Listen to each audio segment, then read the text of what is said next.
Dans une spirale négative, Génération Foot se devait de se reprendre. Les académiciens faisaient face à Dakar Sacré-Cœur pour le compte de la 9e journée de la Ligue 1 sénégalaise.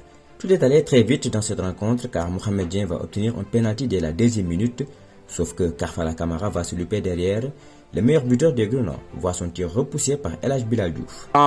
Karfala pour mettre le ballon au fond, c'est raté, c'est pas fini, et c'est dégagé par la défense.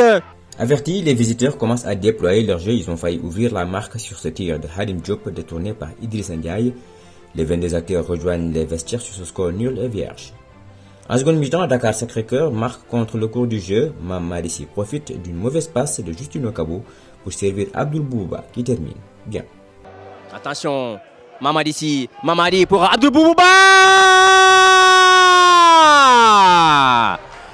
L'ouverture du score pour Dakar Sacré-Cœur sur une perte de balle.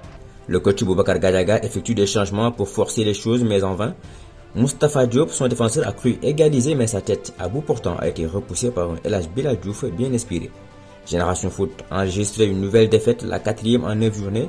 Son entraîneur, Boubacar Gadiaga, regrette le manque d'efficacité des joueurs, mais reste optimiste. Oui, ça fait très mal. Ça fait très mal parce que au niveau comptable, c'est très difficile, ça va être compliqué.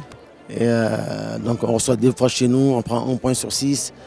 C'est une période difficile.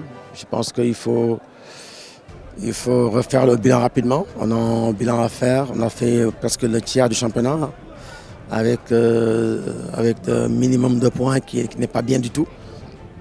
Et il faut penser à ça d'abord. Après, voilà, après on va se concentrer sur le reste du championnat encore et faire des bons choix. Et, travailler pour comment faire pour qu'on puisse gagner en efficacité, en sérénité.